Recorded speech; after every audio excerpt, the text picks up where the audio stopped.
Bismillahirrahmanirrahim. Assalamualaikum warahmatullahi ta'ala wabarakatuh. Alhamdulillahirrabbilalamin. Wassalatu wassalamu ala asyrafil anbiya'i wal mursalin wa ala alihi washabihi ajma'in. Maha suci Allah yang telah menciptakan segala sesuatunya itu mengandung hikmah dan manfaat, sehingga kita manusia dapat melihat tanda-tanda kebesaran Allah yang terhampar di permukaan bumi maupun di angkasa. Dapat menambah keimanan kita dan ketakwaan kita, sehingga kita menjadi orang yang beruntung tidak hanya di dunia tapi juga di akhirat. Selawat beriring salam kita panjatkan kepada Nabi besar kita Muhammad SAW beserta keluarga, para sahabat dan juga para pengikutnya hingga hari akhir. Para pemirsa sekalian, pada kesempatan ini saya mengangkat permasalahan seorang mu'alaf yang mampu menjalankan aktivitasnya sehari-hari dengan aturan Al-Quran, atau beliau juga mampu membaca surah-surah pendek dan surah Al-Fatihah dengan baik. Namun sebelum kita menuju ke kediaman beliau, saya akan membacakan sebuah surah, yaitu surah 13 ayat 31 yang berbunyi, A'udzubillahi minasyaitonirrajim. Bismillahirrahmanirrahim. Walau anna Qur'ana suyirat bihil jibalu au qudiat bihil ardu au kulima bihil mauta bal lillahi amru jami'a. Yang artinya, dan sekiranya ada satu bacaan atau dalam kurung kitab suci atau Al-Quran yang dengan itu gunung-gunung dapat diguncangkan, atau bumi jadi terbelah, atau orang yang sudah mati dapat berbicara, itulah Al-Quran. Nah, para pemirsa sekalian, kalau secara fisik hal ini adalah tidak mungkin. Cuman dapat kita pahami bagaimana gunung-gunung dapat diguncangkan, yaitu bagaimana manusia yang tadinya kebal, yang tadinya tidak mau tahu, tiba-tiba dibacakan ayat Quran, mereka menjadi tunduk dan terguncang jiwanya dan mencari apa sebenarnya. Kemudian hati mereka terbuka untuk menerima ajaran Allah. Nah, bagi mereka-mereka yang belum memahami Al-Quran, tidak mau menerima Al-Quran, itu diibaratkan seperti orang yang mati. Karena hati mereka atau kalbu mereka tidak berfungsi. Kemudian dengan adanya Al-Quran, jiwa mereka akan hidup kembali. Mereka akan menjadi orang yang bermanfaat. Mereka akan menjadi khalifah. Mereka adalah orang-orang yang menjalankan amanah. Mereka seperti hidup kembali. Nah, para pemirsa sekalian, demikianlah tadi surah 13 ayat 31. Mudah-mudahan ini sebagai mukadimah saya untuk kelanjutan tentang apa yang akan saya tampilkan untuk selanjutnya. Nah, sebelum kita menuju ke rumah Bapak Nazaruddin, seorang mu'alaf, saya akan melantunkan sebuah syair dan nada. And action.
baca pahamilah, agar kita mendapatkan rahmat-Nya. Jangan biarkan menjadi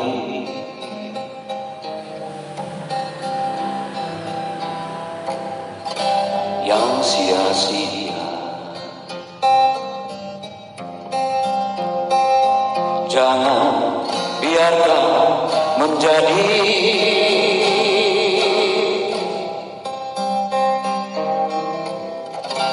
hiasan saja.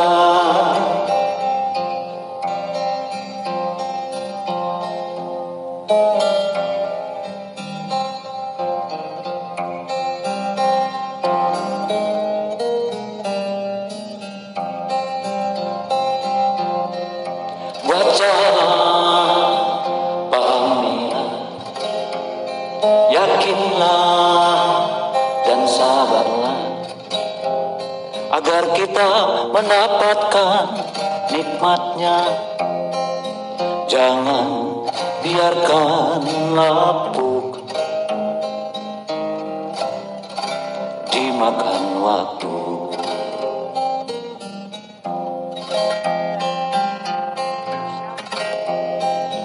Jangan biarkan hancur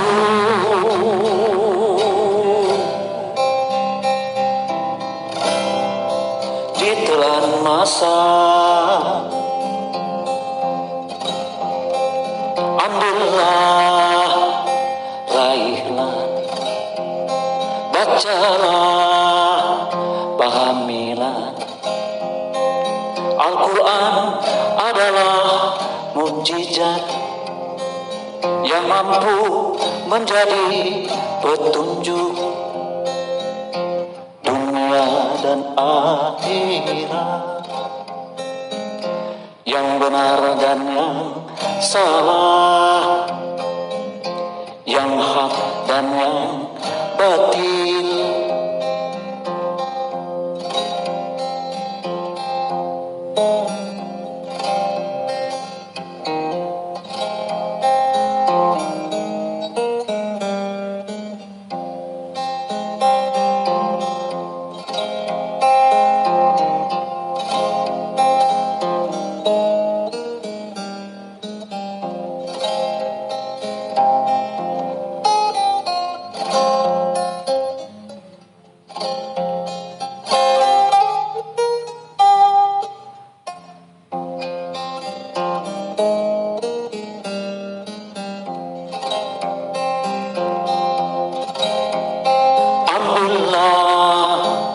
Raihlah, bacalah, pahamilah, agar kita mendapatkan rahmat-Nya. Jangan biarkan menjadi yang sia-sia.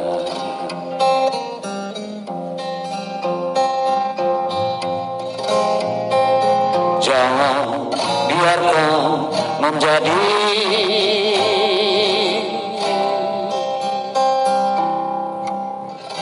hiasan saja.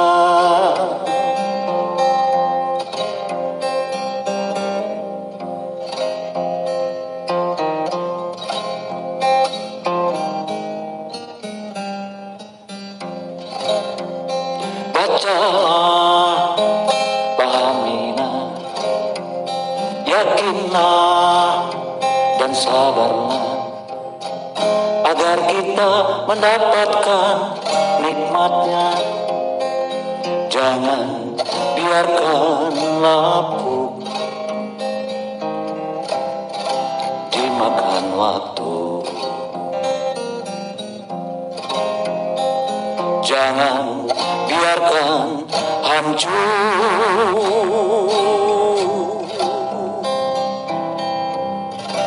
ditelan masa.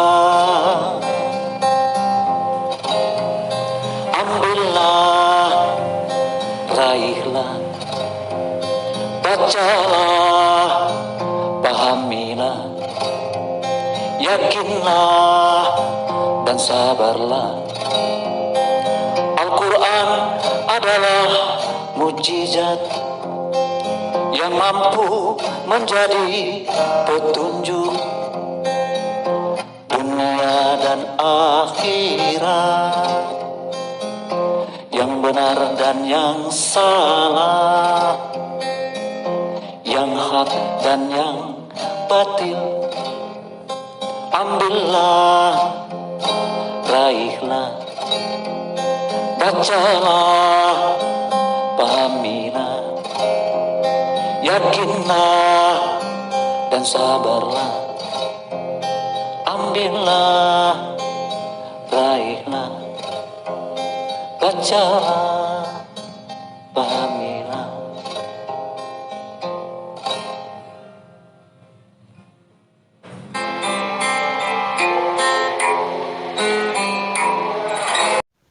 Para pemirsa sekalian, kita telah sama-sama mendengarkan syair dan nada, yaitu syairnya berbunyi seperti: ambillah, raihlah, bacalah, pahamilah, agar kita mendapatkan rahmat.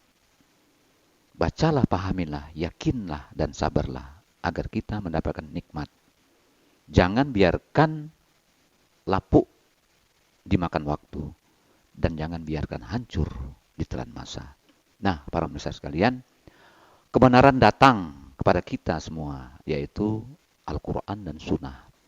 Bagaimana kita meraihnya, bagaimana kita mempelajarinya untuk pedoman hidup dan kehidupan kita dalam kegiatan kita sehari-hari.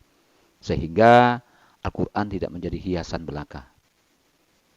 Kebanyakan saat ini Al-Quran hanya dibaca di saat-saat tertentu saja, yaitu di saat ada orang meninggal, Al-Quran ditaruh di atas kepala kemudian dibacakan, ataupun di saat ada kenduri-kenduri ataupun seperti Yasin dibacakan.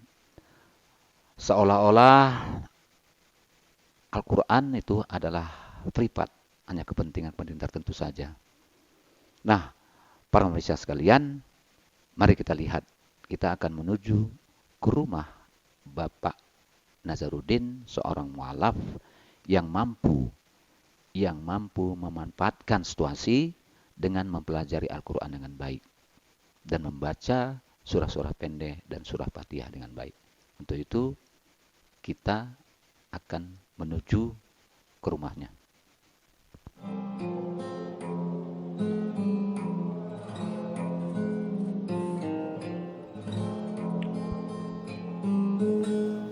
Para pemirsa sekalian, kita akan menuju ke rumah Bapak Nazaruddin, seorang mualaf. Sekarang kita berangkat pada sore hari, yaitu sekitar jam 5 lewat. Mudah-mudahan kita akan sampai di rumahnya setelah habis Isya. Mari kita akan berangkat, kita menuju keluar ke halaman dan kita akan menaikkan bus atau naik kendaraan sepeda motor.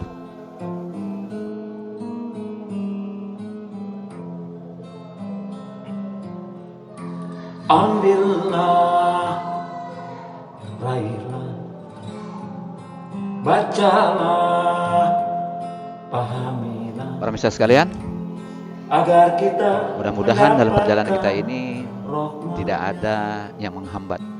Mudah-mudahan dapat ridho dari Allah dan kita bertemu dengan Bapak Nazaruddin, seorang mualaf yang sia-sia. Para pemirsa sekalian, kita sekarang menuju ke kediaman Bapak Nazaruddin, seorang mualaf yang memeluk agama Islam. Kemudian beliau juga mempelajari agama Islam. Inilah rumahnya. Inilah dia kegiatan sehari-hari, berjualan nasi pada pagi hari hingga sore hari. Aktivitasnya melaksanakan kehidupan sehari-hari dengan berjualan nasi. Mari kita lihat apakah beliau ada di rumah atau tidak. Assalamualaikum. Waalaikumsalam. Alhamdulillah. Selamat malam Pak Nazaruddin. Malam. Assalamualaikum warahmatullahi taala wabarakatuh. Para pemirsa sekalian, Kini kita berada di rumah Bapak Nazarudin, yaitu seorang mualaf yang pada kesempatan ini mungkin dapat sama-sama kita berbicara kepada beliau. Selamat malam Pak Nazarudin. Malam. Alhamdulillah Pak Nazarudin. Para pemirsa sekalian, kita sekarang berada di rumah Bapak Nazarudin, seorang mualaf. Nah, para pemirsa sekalian, kita akan mengetahui bagaimana sebenarnya kehidupan Bapak Nazarudin ini sebagai mualaf. Nah, Bapak Nazarudin, bisakah Bapak menceritakan kepada pemirsa sekalian sebenarnya Bapak ini siapa sebelumnya? Sebelumnya saya itu beragama Buddha. Kedua orang tua saya juga beragama Buddha. Tapi karena tempat tinggal saya itu, lingkungan saya itu lebih banyak yang beragama Muslim, jadi saya selalu berkumpul dengan mereka, mengikuti acara-acara keagamaan mereka, sehingga saya tertariklah untuk masuk ke agama Islam ini, mengikuti mereka berbuka puasa, walaupun waktu itu saya masih belum beragama Islam, tapi saya senang, hati saya senang mengikuti mereka itu. Kemudian sahur pagi, saya juga mengikuti mereka. Dan bahkan membangun-bangunkan orang sahur juga saya ikut. Nah dari situlah saya itu mendapat hidayah dari Allah untuk memeluk agama Islam ini. Karena saya selalu mengikuti acara-acara mereka, akhirnya saya tertariklah untuk masuk agama Islam itu. Alhamdulillah. Pemirsa sekalian, telah sama-sama kita dengarkan bagaimana sebenarnya itikat baik Pak Nazarudin ini bergaul dengan umat muslim sehingga beliau mendapat hidayah dari Allah Subhanahu wa taala untuk memeluk agama Islam. Nah, para pemirsa sekalian, coba kita tanyakan lagi kepada Pak Nazarudin ini, kesulitan apa sebenarnya yang dia hadapi dalam menjalankan aktivitas dengan memakai aturan yang berlaku dalam aturan hukum Islam. Nah, Bapak Nazarudin, kira-kira kesulitan yang Bapak rasakan apa ya? Karena dalam sholat kita harus bangun subuh, melaksanakan 5 waktu. Saya rasa gini Pak, kalau masalah ibadah, saya nggak merasa berat lah untuk mengerjakan ini. Tapi untuk belajarnya ini Pak, saya sangat butuh sekali ada saudara kita yang sesama muslim bisa membantu saya untuk meningkatkan kualitas agama saya ini, sehingga saya bisa mendapatkan menjalankanlah agama Islam ini yang sebenarnya. Jangan sampai salah. Saya rasa demikianlah Pak. Jadi hanya itulah keinginan saya itu. Ada yang bisa membantu saya untuk lebih mengenal Islam yang sebenarnya ini.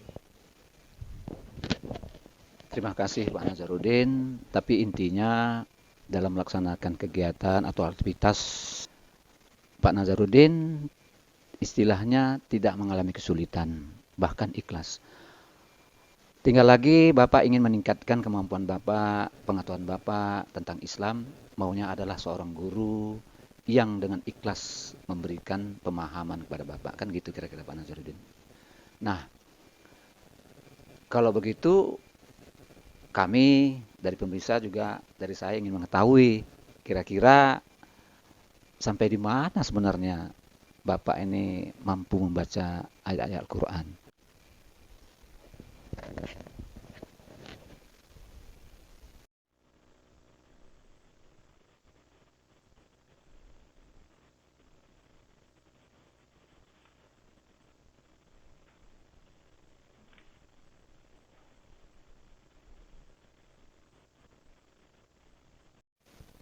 Para pemirsa sekalian, mari sama-sama kita dengarkan Bapak Nazarudin membaca surah Fatihah.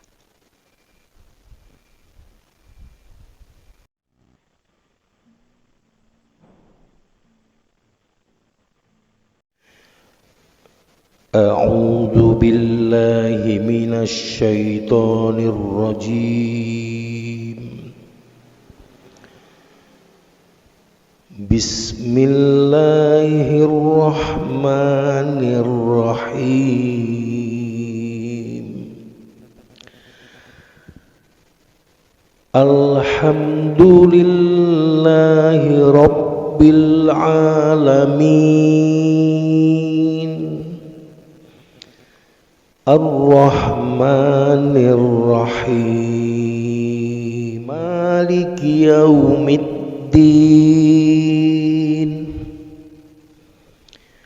Iyyaka na'budu wa iyyaka nasta'in. Ihdinas siratal mustaqim. Siratal ladzina an'amta 'alaihim ghairil maghdubi 'alaihim waladdallin.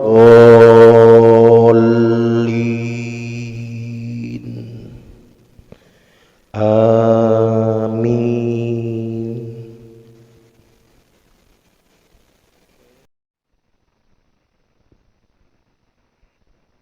Alhamdulillah, telah kita sama-sama dengarkan bacaan dari Bapak Nazarudin, yaitu surah Fatihah, yang menurut saya sudah sangat cukup baik. Baik itu makrobnya maupun panjang pendeknya. Sebagai seorang mualaf, kita sama-sama merasa sangat bersyukur kepada Bapak Nazarudin. Ternyata beliau benar-benar mempelajari Islam ini dengan sungguh-sungguh, dan bahkan beliau merasakan masih cukup kurang, dan beliau juga ingin belajar lagi. Nah, bagaimana dengan kita para pemirsa sekalian? Nah, Bapak Nazarudin, kira-kira dalam mendapatkan ilmu membaca Al-Quran atau ilmu tajwidnya ini, bisakah Bapak Nazarudin menceritakan kepada kami sejarahnya sehingga Bapak mampu membaca Al-Quran dengan baik? Awalnya saya dapat membaca Quran ini dari tetangga yang mengajari saya. Kemudian setelah berjalan waktu, ada seorang guru yang tamatan dari Gontor. Kebetulan beliau tinggal di dekat rumah, dan setiap malamnya lah dia mengajari saya mahrod dan panjang pendeknya cara membaca Al-Quran itu. Tapi tidak berapa lama beliau kembali ke Banten. Beliau pulang ke Banten, sehingga saya sangat kehilangan beliau sekali. Akhirnya saya mencari guru-guru yang ada di masjid untuk menuntun saya lah, mengajari saya. Setelah itu saya banyak belajar juga dari YouTube. Setelah saya mulai dapat membaca, mengikuti di YouTube itu, saya mencari seorang guru untuk untuk mendengarkan apakah sudah benar bacaan saya itu. Berselang 1 bulan saya belajar sama beliau lah. Kemudian beliau mengatakan saya sudah bisa, saya sudah duduk untuk membaca Fatihah dan ayat-ayat pendek itu. Dan saya rasa seperti itulah. Saya sempat mencari guru kemana-mana untuk mengajari saya seterusnya. Terima kasih Pak Nazarudin. Cuman kami ini dari pemirsa, juga dari Mega Ijaz, juga penasaran nih. Siapakah orangnya yang mengontrol bacaan Bapak dan menyatakan bahwasanya bacaan Bapak itu sudah lolos lah, paling tidak sebagai mualaf, bacaan Fatihahnya sudah bisa dianggap baik. Kira-kira siapa orangnya? Bisa Bapak ceritakan kepada saya, pada kami semua lah, pemirsa. Jadi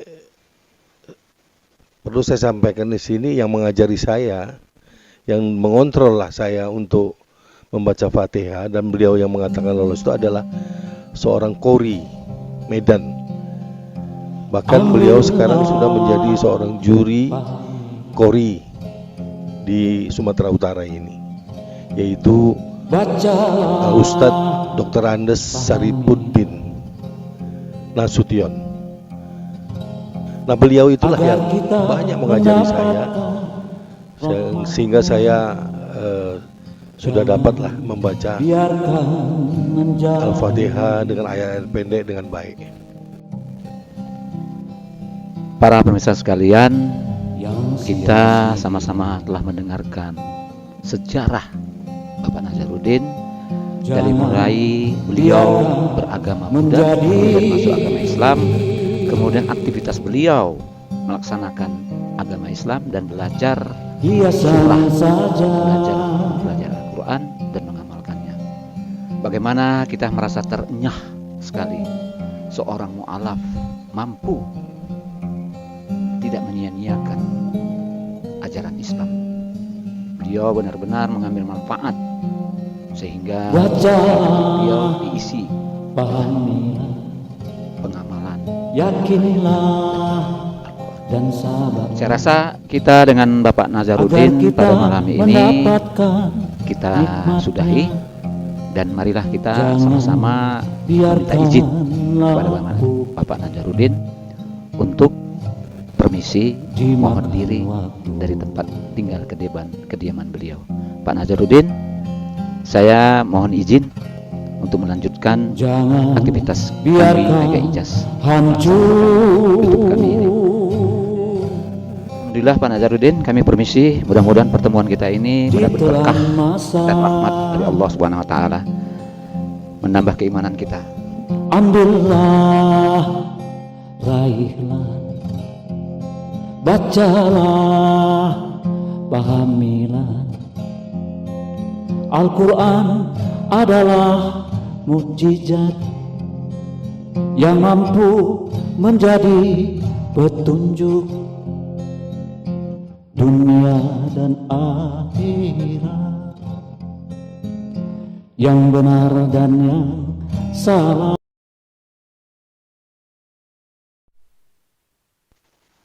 Para pemirsa sekalian, demikianlah tadi pertemuan kita dengan Bapak Nazarudin di kediamannya.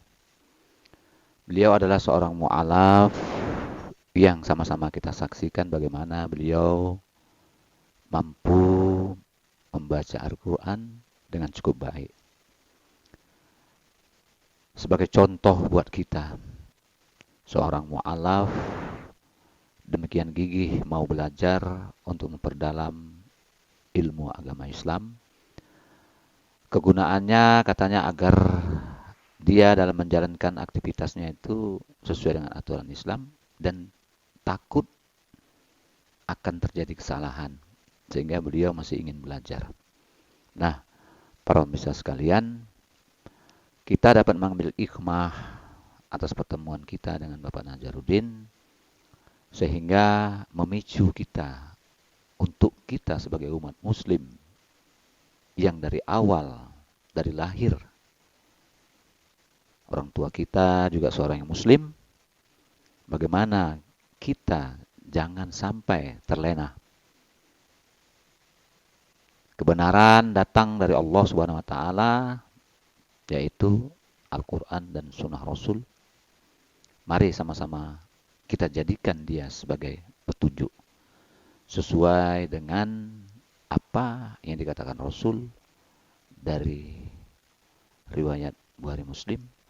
Taraktu fikum amroini lan tadiluma tamassaktum bihima kitabullah wa sunnatu Rasulillah.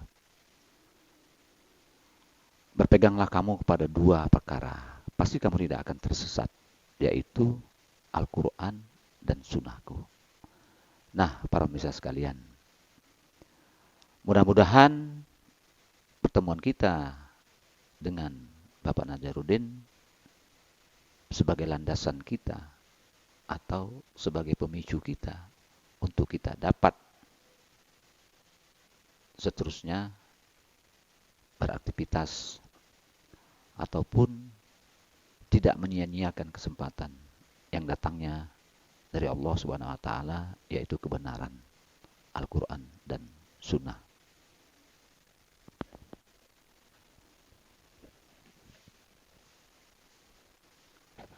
Para pemirsa sekalian, setelah kita membahas dari awal sampai dengan tadi, maka kita bisa mengambil satu kesimpulan dari mulai surah 13 ayat 31 sampai pertemuan kita dengan Bapak Nazarudin, seorang mualaf, maka bisa kita mengambil satu kesimpulan bahwasannya hal yang terjadi di seputaran tersebut kita bisa lihat di surah At-Takabun ataupun surah 64 ayat 1 sampai dengan ayat 7. Untuk itu saya akan bacakan. A'udzubillahi minasyaitonirrajim. Bismillahirrahmanirrahim. Yusabbihu lillahi ma fis samawati wa ma fil ardh. Lahul mulku wa lahul hamdu wa huwa ala kulli syai'in qadir. Huwallazi khalaqakum faminkum kafirun wa minkum mu'minun wallahu bima ta'maluna basir. Khalaqas samawati wal arda bil haqq wa sawwarakum wa ahsana suwarakum wa ilaihil masir. Ya'lamu ma fis samawati wal ardh wa ya'lamu ma tusirruna wa ma tu'linuna wallahu alimun bizatis sudur. Alam ya'tikum naba'ul ladzina kafaru min qablu fazaqu wabala amrihim walahum azabun alim.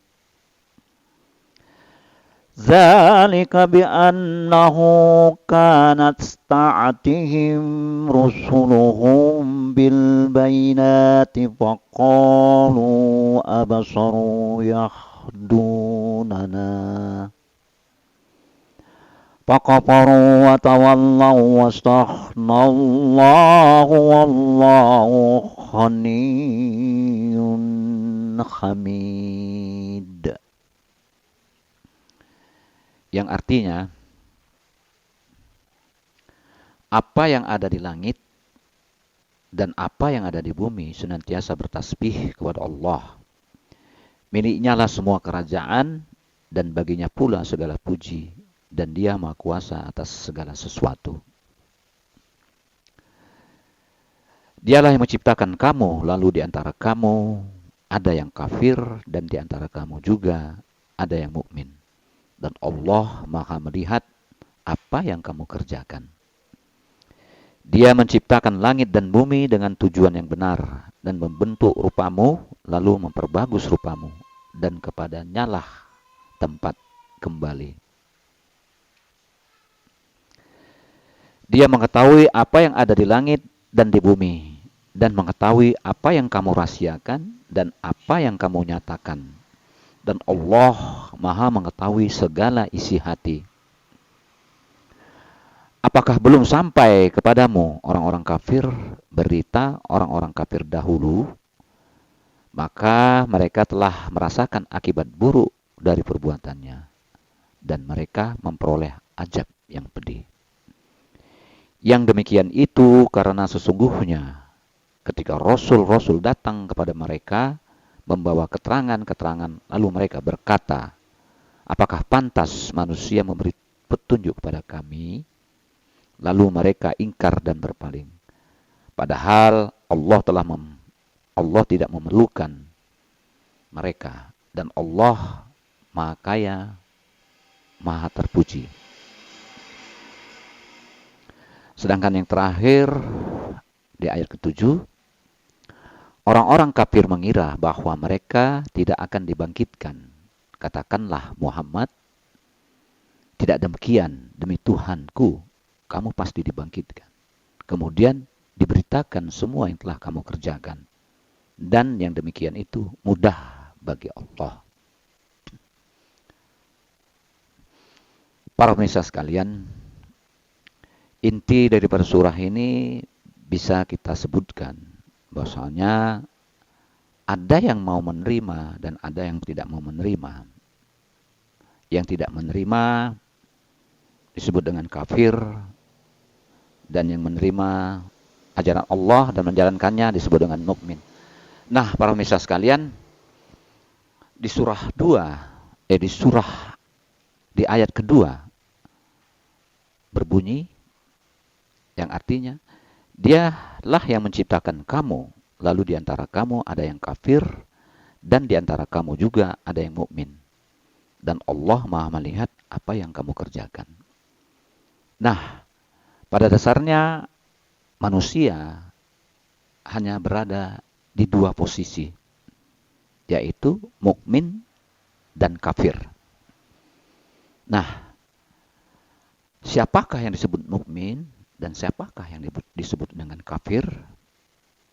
Nah, yang disebut dengan mukmin dari berbagai ayat-ayat yang ada di Al-Quran menyebutkan, yaitu pertama adalah beriman, percaya, dan yakin.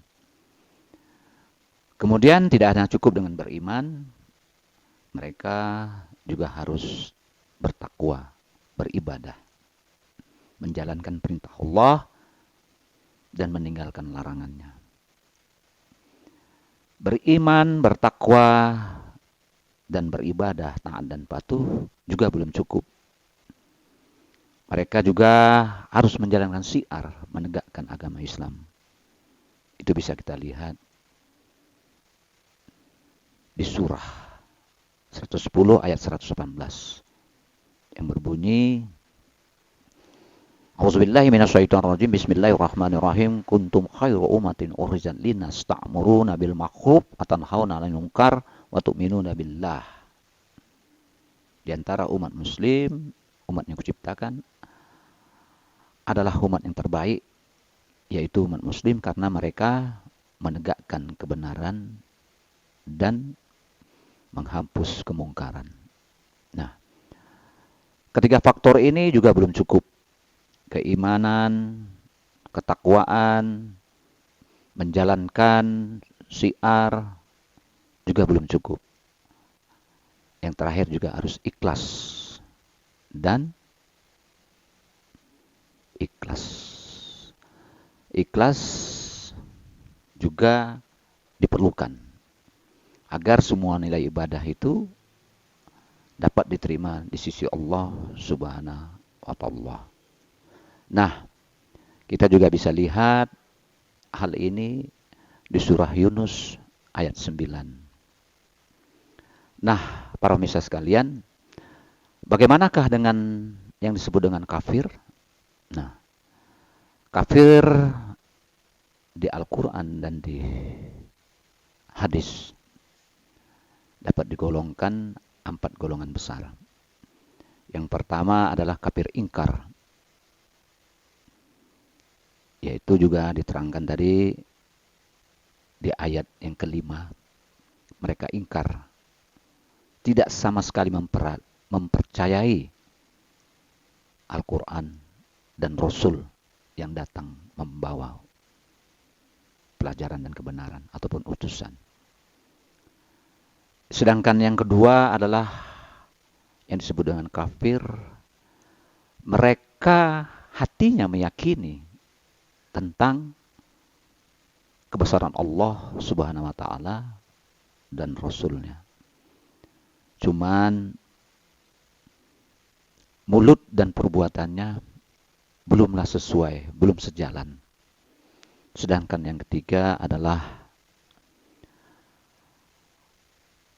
hatinya yakin, tauhidnya yakin, dan mulutnya juga mengucapkan, cuman perbuatannya belum.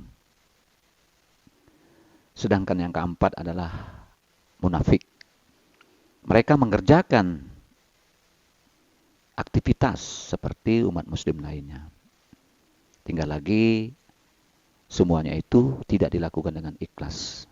Karena ada kepentingan-kepentingan pribadi. Agar dilihat orang ataupun untuk kepentingan beliau. Mendatangi kiai-kiai, ustadz-ustadz untuk kepentingan, memohon doanya untuk kepentingan. Itulah dia.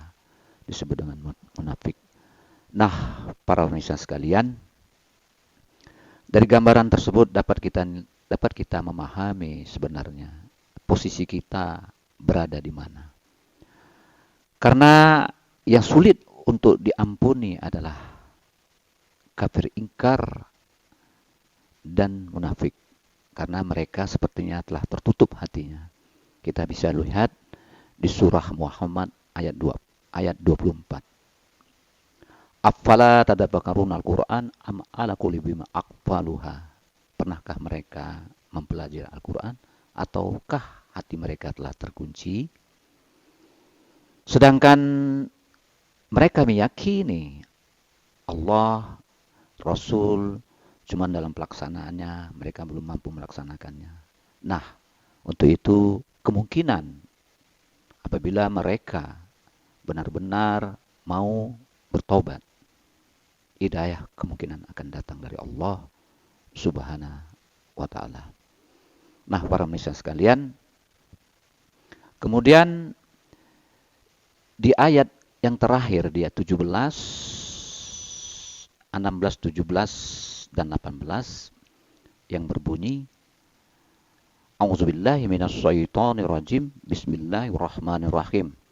Fattaqullaha mastata'tum wasma'u atiullah wa ati'u wa anfiqu khairan lil anfusikum wa may yuqasuha nafsihi fa ulaika humul muflihun. In tuqridullaha qurdan hasanan yudha'ifu lakum wa yaghfir lakum wallahu syakurun alim.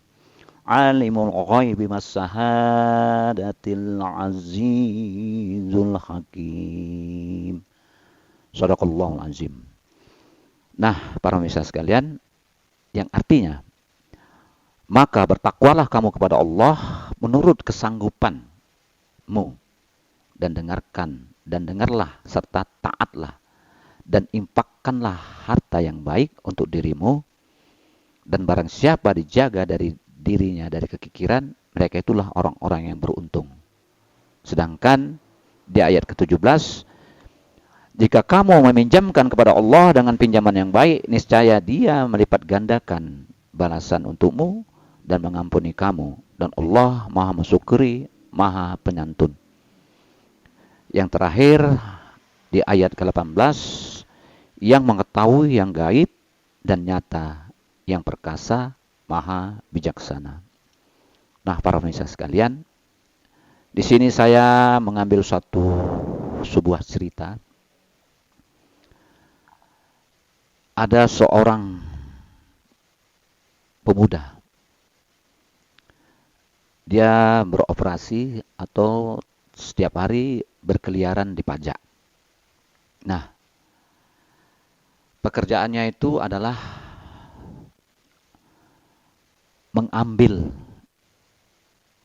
menunggu orang silap dan mengambil uang.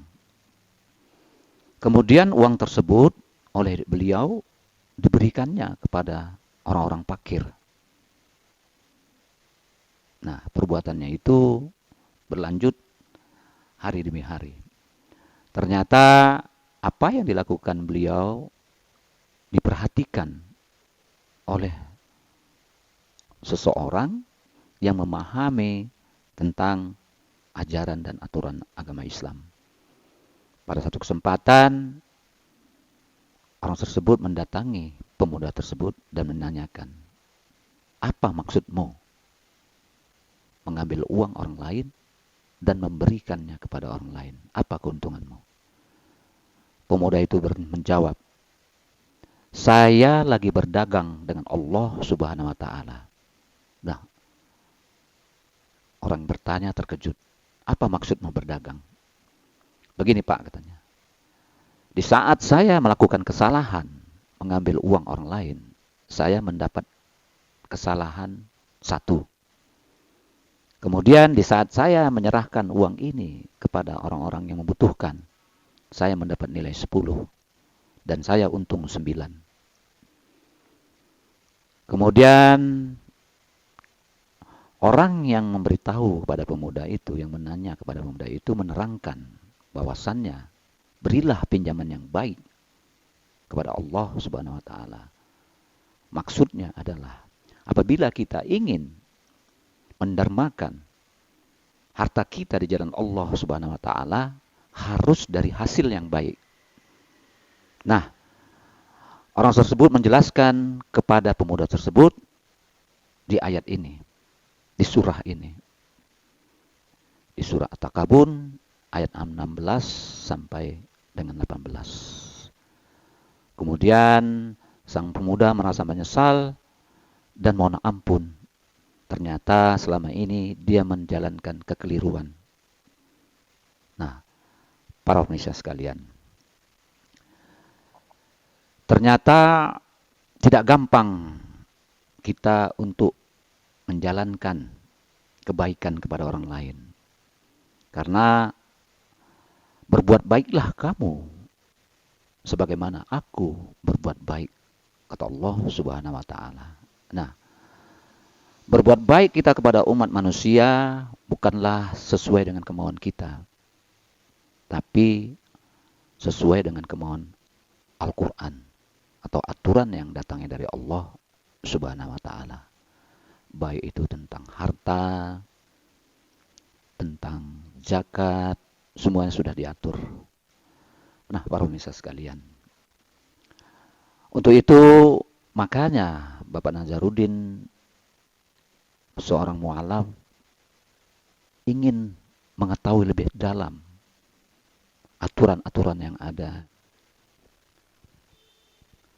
Para pemirsa sekalian, demikianlah tadi bagaimana surah At-Takabun ayat 1 sampai dengan 7, kemudian dilanjutkan dengan ayat ke-16 sampai ke dengan 18 yang berkisaran menceritakan tentang manusia yang mukmin dan yang kafir, yang menerima atau yang tidak mau menerima.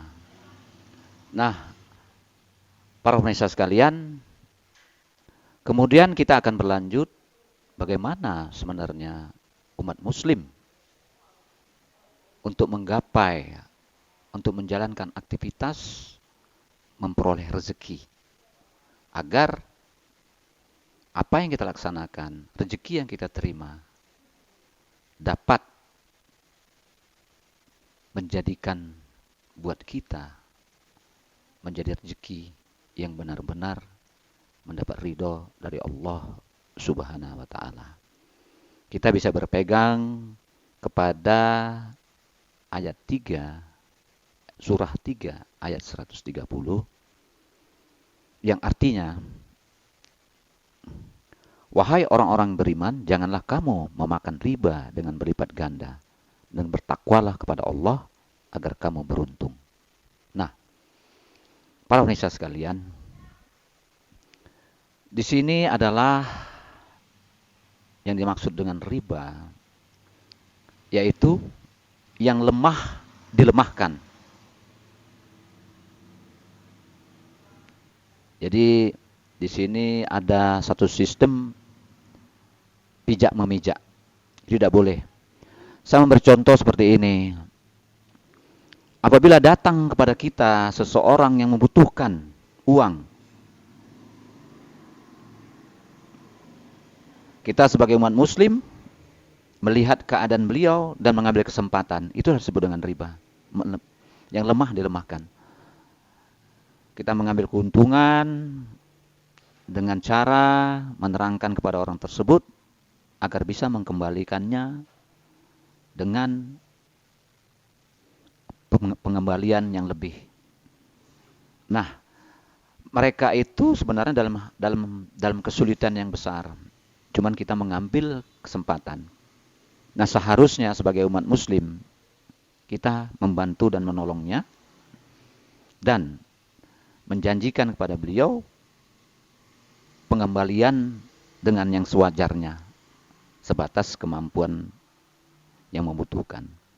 Nah, kalau kita tidak ada, kita nyatakan tidak ada. Nah, para pemirsa sekalian, apabila kita mengadakan perikatan-perikatan perjanjian dengan salah satu instansi, bank atau segala macam, apabila kita memang punya kemampuan untuk membayar cicilan dan kita memang punya kemampuan untuk menjalankan usaha, dan di situ ada sesuatu yang sifatnya tolong-menolong dan di situ juga ada kemampuan kita untuk membayarnya, itu tidak disebut dengan riba. Cuman dia akan menjadi riba apabila di situ ada permainan, ada rekayasa. Karena sebenarnya yang diberi pinjaman adalah orang yang tidak mampu. Cuman direkayasa sehingga kelihatan seperti mampu. Itu adalah menjadi riba. Nah, para pemirsa sekalian, kita melihat bagaimana sebenarnya proses seorang muslim untuk memperoleh rezeki. Pada dasarnya seorang muslim itu adalah memperoleh rezeki untuk kemaslahatan umat. Karena apabila dia dilimpahkan rezeki dari Allah Subhanahu wa taala, dia mampu menempatkan rezekinya itu pada haknya untuk kemaslahatan. Nah, begini. Kita sebagai umat muslim juga harus mempelajari, mengetahui dunia yang diamparkan oleh Allah Subhanahu wa taala. Nah, kita harus tahu yang mampu meningkatkan nilai ekonomi yaitu ada 4 unsur. Kita harus paham. Ekonomi adalah ilmu mempelajari kebutuhan manusia. Sedangkan kita sebagai umat muslim juga perlu kebutuhan untuk kehidupan. Nah, bagaimana kita bisa menambah nilai sesuatu bentuk benda agar kita memperoleh satu jasa dan keuntungan. Nah, pertama yaitu perubahan tempat. Nah, banyak sekali orang sukses dan berhasil karena mampu memanfaatkan perubahan tempat. Seperti contohnya batu-batu di sungai ataupun kayu-kayu di gunung dibawa ke kota. Inilah perubahan tempat. Sehingga bisa menambah nilai. Nah, ini cukup berhasil, banyak orang yang berhasil di sini. Yang kedua adalah perubahan bentuk. Perubahan bentuk juga dapat meningkatkan nilai. Sehingga kita bisa hidup sejahtera.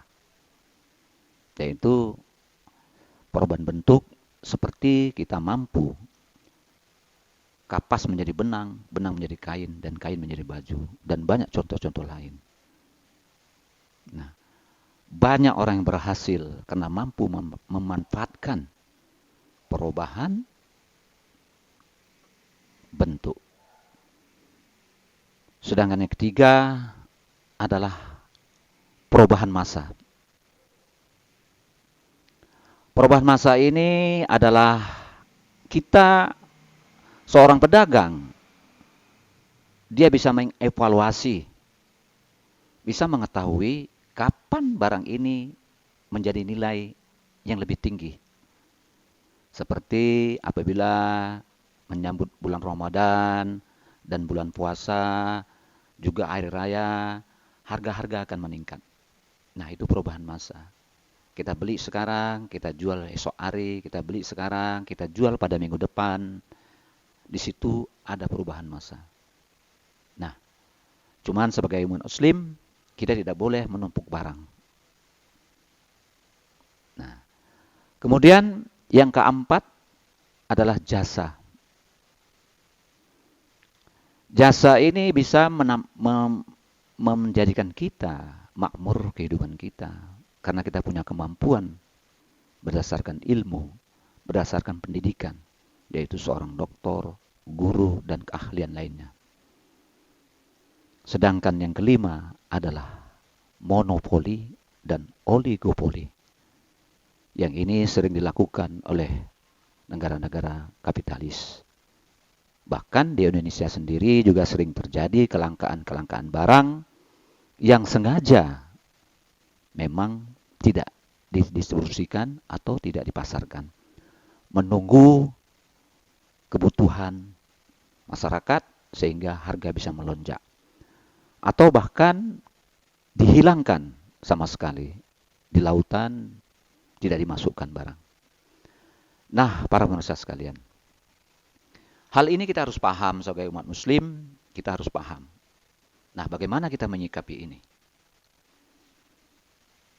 Nah, para pemirsa sekalian, ini dari segi peningkatan nilai, belum lagi dari segi daerah. Nah, daerah juga menentukan bagaimana sebenarnya sistem ekonomi ini dapat berkembang.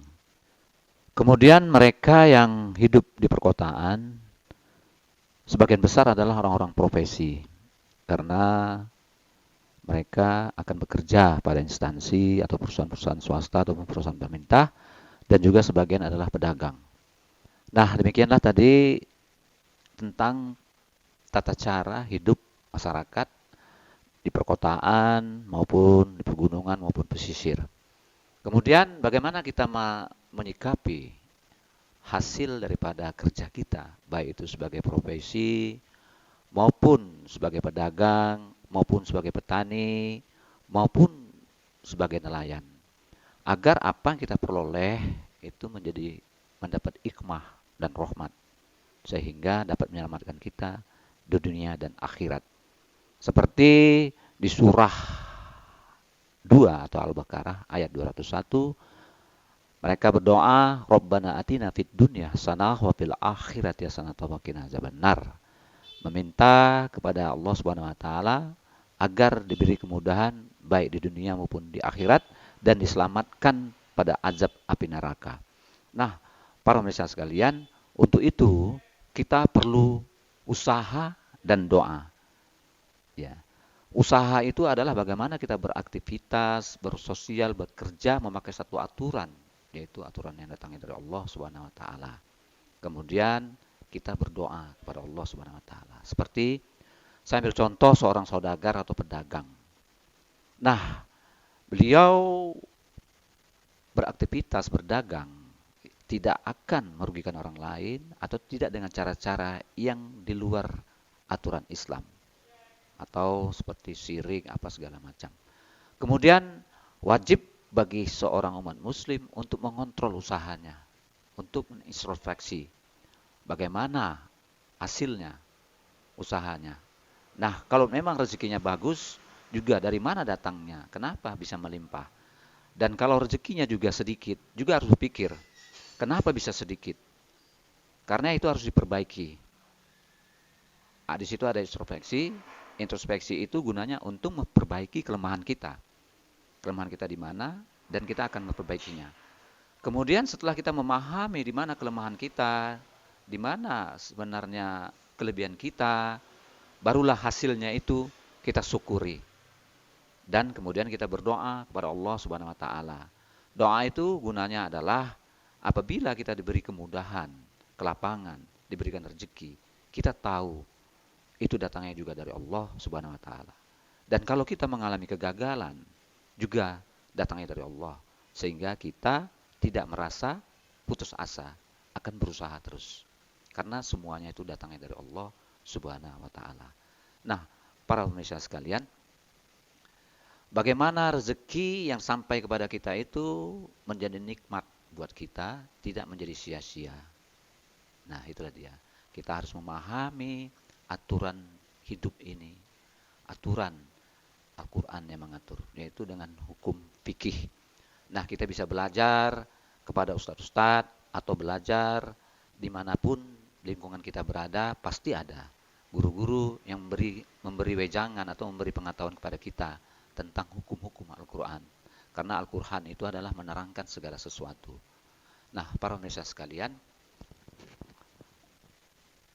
tadi kita setelah cukup panjang berbicara dari mulai awal tentang surah 13 ayat 31 menerangkan tentang hati nurani, tentang bagaimana gunung dapat berguncang, yaitu bagaimana pemahaman kita dapat ditembus dengan ayat-ayat Quran. Kemudian juga saya melantunkan syair dan nada dengan bagaimana kita bisa mengambil manfaat mempelajari Al-Quran. Kemudian dilanjutkan dengan kunjungan kita kepada Bapak Nazaruddin, yaitu seorang mu'alaf. Kemudian dari Bapak Nazaruddin ini kita dapat bisa mengambil satu hikmah bagaimana seseorang yang non-muslim, tadinya seorang beragama Buddha, bisa mampu mendapat hidayah dari Allah Subhanahu wa taala. Sebenarnya beliau sebelumnya terkait dengan surah 2 ayat 170 dan surah 31 ayat 21, juga surah 5 ayat 104 yang tadinya mengikuti apa yang dilakukan nenek moyang mereka. Itulah agamanya. Nah, para pemirsa sekalian, kemudian kita kembali kepada sistem perekonomian riba. Bagaimana umat muslim menjalankan aktivitasnya dalam hidup di negara Indonesia ini yang bukan berdasarkan hukum Islam. Kita bersaing dengan orang-orang non-muslim, bagaimana kita menyikapi agar apa yang kita peroleh, rezeki yang kita peroleh tidak terimbas atau terkontaminasi dengan hal-hal yang tidak diterima oleh Allah Subhanahu wa taala. Untuk itu kita wajib belajar, yaitu disebut dengan hukum fikih. Kemudian juga bagaimana rezeki kita ini mampu diterima di dunia dan akhirat. Nah, para pemirsa sekalian, sebelumnya juga saya mohon maaf karena apabila ada bacaan-bacaan saya atau keterangan-keterangan saya yang belum pada tempatnya. Karena saya yakin sekali bacaan saya masih banyak kurangnya dan pengetahuan saya masih cukup terbatas, masih sangat terbatas sekali di bidang ekonomi, sosial, dan politik. Cuman pada kesempatan ini saya memberanikan diri untuk menyampaikan walaupun banyak kelemahannya. Untuk itu saya mohon maaf kepada para ahli, juga kepada para ulama, dan kepada Allah saya mohon ampun. Wabillahi taufiq wal hidayah. Assalamualaikum warahmatullahi taala wabarakatuh.